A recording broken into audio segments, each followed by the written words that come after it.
2023 is the 100th anniversary of Disney, and while the company has had a rough past few years, the company is still easily the face of the movie industry. Nintendo has long been the face of the video game industry, and for decades they've had Super Smash Bros. To bring together all their franchises. So to celebrate 100 years with the House of Mouse, we're going to get together some of Disney's most iconic characters and make them beat the crap out of each other. Let's build a roster for a Disney Smash Bros. Last time we made a roster for a Dreamworks fighting game, and I based the roster size around Nickelodeon All-Star Brawl, since GameMill made both Nick All-Star Brawl and the upcoming Dreamworks racing game. But I'm doubtful GameMill would make this game, so I'm unsure of what company would hypothetically make this game. This time I decided to go with 30 characters for the base roster. This gives the roster enough room to grab a large variety of characters from the Disney library, while also keeping it small enough to be somewhat realistic. Speaking of Disney's massive library of IPs, in order to get as many Disney franchises into this game, I'm going to set a limit of one character per franchise. There is one character that is somewhat of an exception, but I'll explain that character when we get to them. In order to keep the roster from just being protagonists, there will be some franchises where I choose a side character or a villain over the main character to give the game a bit more variety. I'm also going to limit the characters to franchises Disney likes to associate with their brand. So as fun as it would be to have characters like the Predator or the Alien in this game, Disney doesn't really push those brands as Disney brands, despite the fact that Disney now owns them. Maybe they could be DLC after the game has established itself, but I'm not going to include them on the main roster. Also due to the larger base roster, I won't be going over any potential DLC this game could have, but I imagine the DLC would get rid of the one character per franchise rule.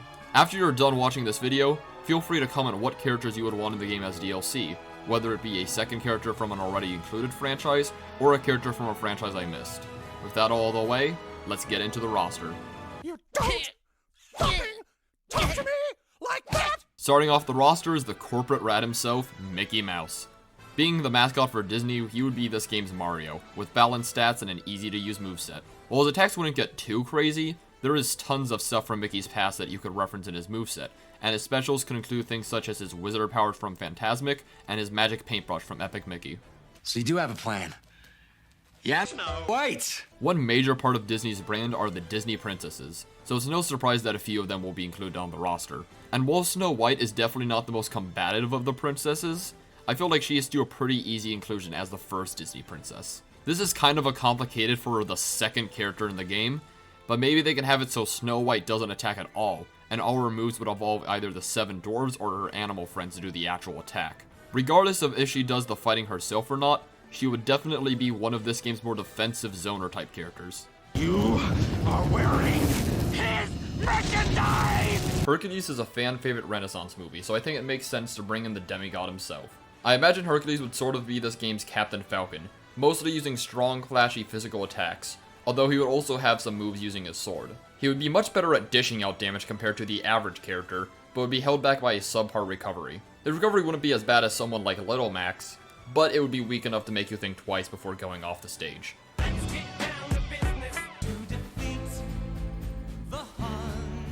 Of all the Disney princesses to include in this game, Mulan is probably the easiest choice. She would be a much more strategic sword fighter, relying on proper timing and spacing to win fights like Marth, rather than rushing down opponents with rapid swings like Roy. And for a super move or final smash, she could have Mushu appear and fire a rocket, and if it hits an opponent, it would launch them into a pile of fireworks for a massive explosion. Spooky, scary skeletons and shivers down your spine. If you ever set foot into a Disney store or a Hot Topic, you would know that The Nightmare Before Christmas has maintained a fairly large fan base, so why not grab good old Jack Skeleton? His lanky build would give him a lot of range for a brawler character, making him another character that would rely on controlling the space between him and his opponents. And he would definitely bring a fun Halloween-themed stage. We're going to have a few more Disney princesses later on this roster, but just because we're including a Disney princess movie doesn't mean we have to include the princess themselves. Beauty and the Beast is easily one of the biggest Disney princess movies, but for a fighting game, I think the Beast is the best choice. He would play similar to Bowser, being a heavyweight that uses his claws along with other standard physical attacks. And for a fun stage, you could fight in the castle and have other characters like Lumiere, Cogsworth, and more in the background. Say the magic words. Genie, I wish for you to... Aladdin is another Disney classic that absolutely needs to be represented in this game. And while Aladdin himself could be a fun sword fighter character, we need some side characters in this roster. And out of the available characters, I think the Genie would be a really fun pick. He would be another fairly large character, but would also be very light. He He would make up for this by having some very powerful magical attacks, being able to use his genie powers for all sorts of wacky moves. Hey, who's the pig? Are you talking to me? Uh-oh, they called him a pig. Speaking of iconic side characters from iconic movies, to represent the Lion King, I'm going with Timon and Pumbaa. This meerkat-warthog duo is used fairly often by Disney in marketing stuff, so I can see them going with these two over Simba. Rather than taking the ice climber approach for a duo, I imagine they play like Ren and Stimpy in Nick All-Star Brawl, with Timon riding on Pumbaa's back, with some moves having Timon perform the attack, and other moves having Pumbaa attack instead. We grabbed a few classic side characters, so now let's grab some classic villains. Of all the classic villains, Maleficent is easily the one Disney seems to like using, and I think it's a pretty good choice. She would be a zoner character, using magic attacks from her staffs for her specials, along with being able to hit people with the staff to try and force opponents away from her so she can start zoning them out. And of course for a super move, she would turn into her dragon form. Do what you want, 'cause a pirate is free. You are a pirate. Another classic villain from the Disney catalog is Captain Hook. I debated between choosing him or Peter Pan himself, but I ultimately decided Hook had a bit more to bring to the table. He would be a much stronger sword fighter, who would be able to use his iconic hook for some moves, so that way he would have a bit more attack variety. You can also have some more pirate-themed attacks to his kit, such as summoning a cannon and shooting a cannonball for a projectile. Abomination. Stitch is another obvious pick for this roster, being an alien that has shown he can be peaceful, but can also get very violent very quickly. He would be a faster character and would be able to quickly get into his opponent's faces, but would also be on the lighter side, making him easy to take out. He would also be able to use his blaster for some range attacks if you decide you want to be less confrontational.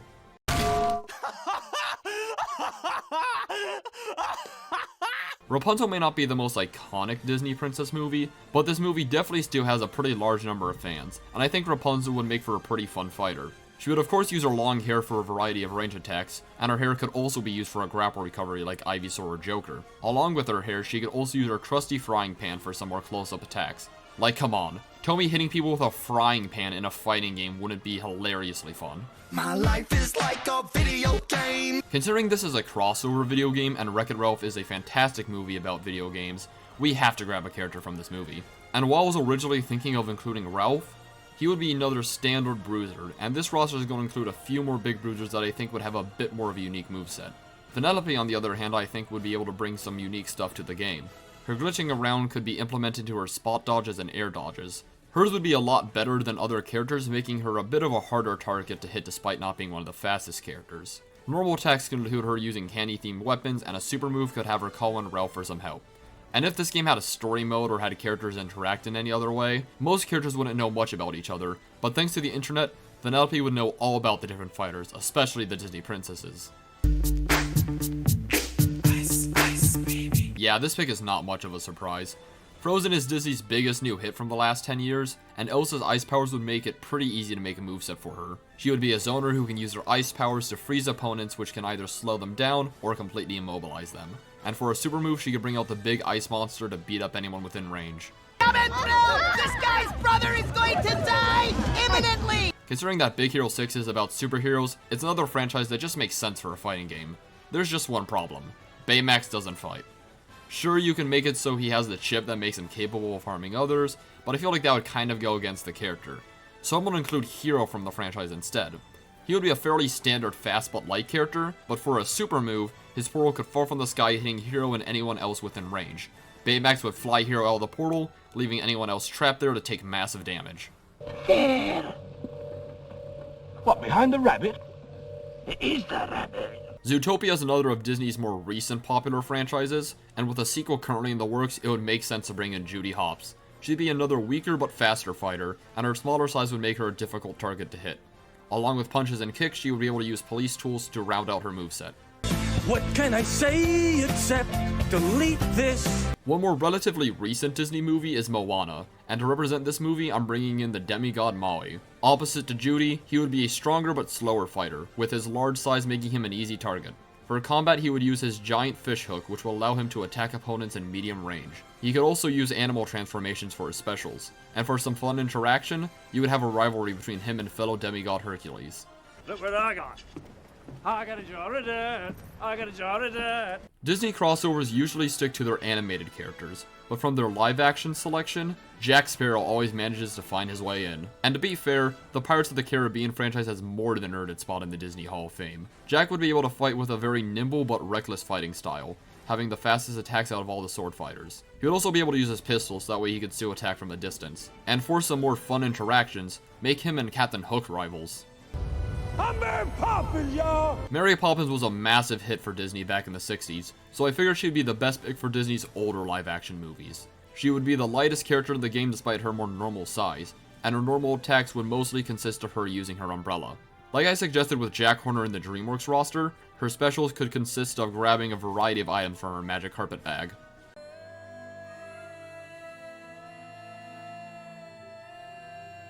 After the massive success of the first movie, Disney has finally brought the Avatar franchise back for a sequel, and it looks like we're getting 3 more follow-ups over the years. So despite the lack of representation this franchise has gotten in previous crossovers, I could easily see the franchise appearing in this game. I'm gonna go with Jake Sully, but you could easily pick another Na'vi instead. He would be a more standard fighter who would use his bow and arrow to attack opponents, and hopefully he would bring along a beautiful looking Pandora stage. Family, family, family, family, family. It's about time we finally started including some Pixar characters in this roster. The Incredibles is not only one of Pixar's most beloved movies, but is also probably the Pixar franchise that would make the most sense in a fighting game. Mr. Incredible would be a fairly standard heavy character, with his moveset consisting of powerful physical attacks to dish out lots of damage. And you can have some fun superhero interactions with him, Hero, and the Marvel character we'll get to later on. For another Pixar classic, we're going to bring in Sully from Monsters, Inc. Sully would be similar to the Beast, being a bigger character that would use his claws along with other standard physical attacks, but he could also implement scaring into his moveset. Maybe he could shout, which would send opponents nearby flying like Unrelenting Force in Skyrim. Like, tell me that wouldn't be fun in a fighting game. You are a toy! Considering we've gotten 4 Toy Stories with a 5th in the works, a Toy Story rip would be inevitable in this game, but choosing between Woody and Buzz was a tough choice, but I eventually decided to go with Buzz. Even though the Lightyear movie didn't do very well, you could still grab stuff from the movie like the swords they use and include them in the moveset for Buzz, although his design would still be based on his design in the Toy Story movies. His moveset could include stuff from the previously mentioned sword, to possibly some more out there attacks like using his pop-up wings to hit opponents. For one final Pixar character, I'm bringing in Eve from WALL-E. She would be an incredibly light character with high move speed, and she would primarily be a zoner using her arm cannon to attack from afar. She would also have the unique property of floating, which would make recovery for her incredibly easy, so you'll have to launch her completely into the blast zone if you want to knock her out. It's not a liquid! It's a great many pieces of solid matter! Similar to the live-action movies, Disney TV shows often don't get too much representation in these Disney crossover games, but one character that often finds his way in is Scrooge McDuck from DuckTales. The problem is that DuckTales is part of the Mickey Mouse universe, which is why at the beginning of the video I mentioned there was one character that kinda broke the one character per franchise rule. But I think DuckTales is far removed enough to allow Scrooge in alongside Mickey. He would mainly fight using his trusty cane, and you could even have some moves where he attacks by throwing money at his opponents. I'm controlling Perry the Platypus! When it comes to Disney's original shows, you'll have a hard time finding one more beloved than Phineas and Ferb.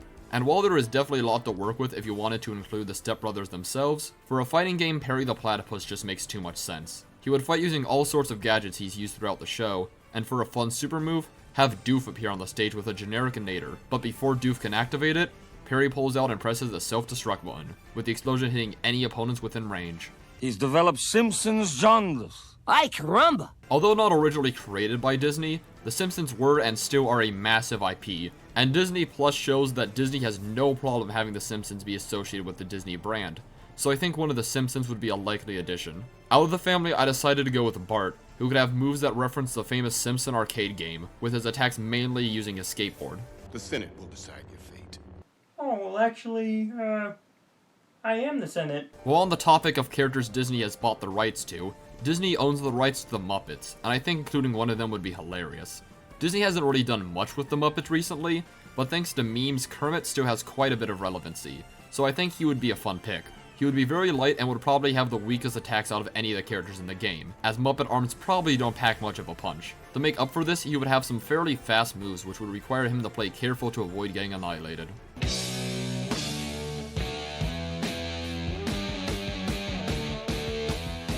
The MCU has easily been one of Disney's biggest successes with tons of movies spanning the cinematic universe.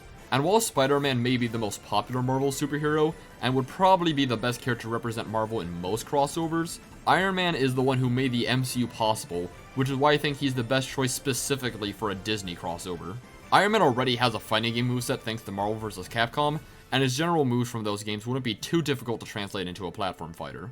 Yo, dudes, the Empire's pretty chill. Maybe you could, join it or something. Finally, for our Star Wars character, we're going with Darth Vader. Why? Cause it's Darth fucking Vader, that's why. He's another villain, which is also a plus.